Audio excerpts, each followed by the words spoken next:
Hello বন্ধুরা, তো আজকের ভিডিওটিতে আমরা টিচার ল্যাবসের এপিসোড নাম্বার 5 কে কভার করতে চলেছি। আর যদি তোমরা প্রিভিয়াস এপিসোডগুলি না দেখে থাকো, মানে আগের 4টে এপিসোড, তবে তোমরা তাদের লিঙ্ক ডিসক্রিপশনে পেয়ে যাবে, তো সেখান থেকে গিয়ে দেখতে পারবে। কাহিনীর শুরুতেই হিনা সাসাকির কাছে আসে এবং সে বলতে শুরু করে যে এখন আমি তোমার কাছে এখানে একা এসেছি আর দরজাও আমি বন্ধ করে দিয়েছি, তোমাকে না উল্টোপাল্টা কিছু ভাবার দরকার নেই। আর সাসাকিও বলতে শুরু করেছে হ্যাঁ ঠিক আছে, মানে এরকম বিয়ার্ড কথাবার্তা বলো না, এটা অনেক বেশি অদ্ভুত লাগছে। আর হিনাতাও বলতে শুরু করে যে সত্যি আপনি অনেক বেশি বোরিং। আর এরপরে সাসাকি বলতে শুরু করে যে আমি না তোমার ফিউচার প্ল্যানস সম্পর্কে জানতে চাই, আর সাথে এটাও জানতে চাই যে তুমি কি তোমার টিউশন নিয়ে চিন্তিত নাকি নও। আর এরপর হিনাতা বলতে শুরু করে যে আপনাকে কি কেউ বলেছে যে আমার মা একাই আমার খেয়াল রাখেন?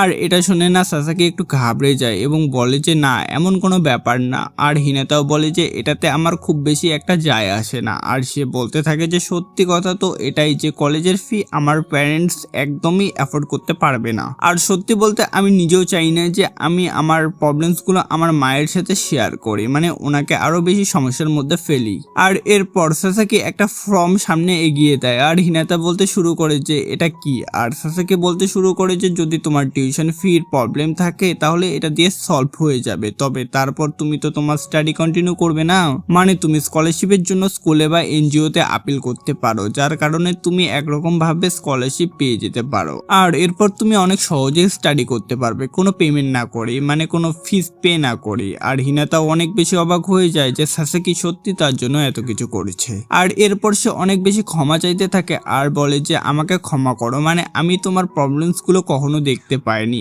আর হিনাতাও বলতে শুরু করে যে আপনাকে না এসব করার কোনো দরকার নেই। আর সাসাকি জানায় যে এখন না আমি তোমার হেল্প করব, মানে আমার থেকে যা কিছু হবে না আমি সবকিছু করার জন্য একদম রেডি। আর সে বলতে থাকে যে আমার এমন মনে হয় যে তোমার না নিজের ফিউচার সম্পর্কে আবারও প্ল্যানিং করা শুরু করে দেওয়া উচিত। আর এরপর আমাদের হিনাতার বাড়ির সিন দেখানো হয়, সেখানে সে রান্না করছিল আর তার ভাই বোন বলছিল যে প্লিজ আমাদের সাথে খেলো না, মানে আমরা একা বড় হয়ে যাচ্ছি। আর এরপর তখনই তার মা বাড়িতে আসে আর বাচ্চারা এখন মায়ের কাছে চলে যায়। আর এরপর তখন হিনাতাও মায়ের কাছে চলে যায় আর বলে যে আমাকে না আপনাকে কিছু বলতে হবে। আর এরপর আমাদের সাসাকির সিন দেখানো হয় যে নিজের বাড়িতে থাকে আর ভাবে যে সত্যি ভাই আজকের দিনটা অনেক বেশি ডিফিকাল্ট ছিল।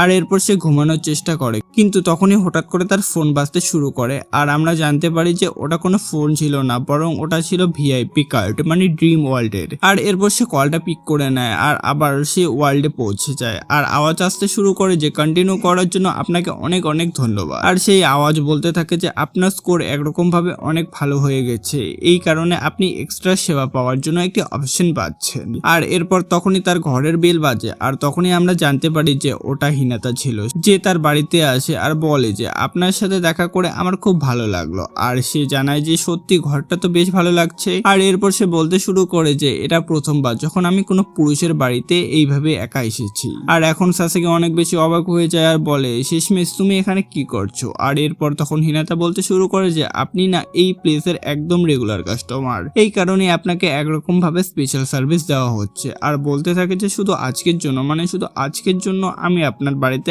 আপনাকে অনেক বেশি ভালো ফিল করাতে এসেছি। আর এরপর সাসাকি যে থাকে না সে অনেক বেশি ঘাবড়ে যায় আর সেখান থেকে ভাগতে শুরু করে, কিন্তু হিনাতা তখনই তাকে হাক করে নেয় আর বলে যে তোমাকে এসব করার দরকার নেই, মানে দূরে যেও না, মানে দেখা গেলে আমারও অনেক বেশি এম্বারেসিং ফিল হচ্ছে। আর এরপর সে বলতে থাকে যে সত্যি বলবে তুমি কি আমাকে পছন্দ করো?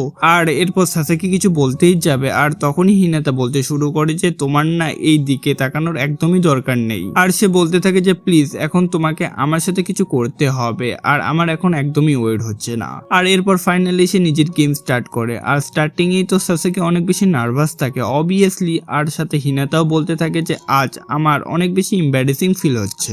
আর এরপর সাসাকিও না তার কাছে অনেক বেশি ক্ষমা চাইতে থাকে আর বলে যে আমি এখন এইসব কিছু করতে যাচ্ছি। আর এখন হিনাতারও না অনেক বেশি ভালো লাগছিল। আর এরপর ওরা অনেকটা লম্বা গেম খেলে আর হিনাতা না সেখানে অনেক বেশি টায়ার্ড হয়ে যায় আর সে বলতে থাকে যে আজকের জন্য আমার মনে হয় এতটাই ইনাফ।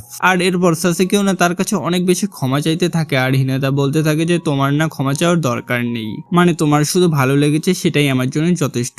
আর এরপর ওরা দুজনেই না একে অপরকে কিস করে আর কিস করার পর নিজেদের সেকেন্ড গেম স্টার্ট করে। আর হিনাতা বলে যে এখন আমার অনেক বেশি ভালো লাগছে। আর ফাইনালি তাদের গেম শেষ হয়। আর এরপর তখনই সেসেগিনের চোখ খুলে যায় আর সে ভাবতে শুরু করে যে মানে আবারও আমি একটা স্বপ্ন দেখলাম। আর সত্যি সেটা কত বেশি বিয়ার্ড ছিল। তো এরই সাথে এখানেই এই এপিসোড শেষ হয়। তো তোমরা কমেন্ট সেকশনে বলো যে আজকের এপিসোডটি কেমন লাগলো।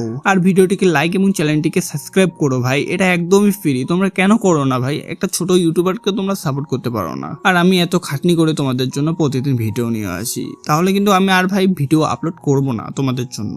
তো তোমরা দয়া করে ভিডিওটিকে লাইক এবং চ্যানেলটিকে সাবস্ক্রাইব করে দিও প্লিজ ভাই।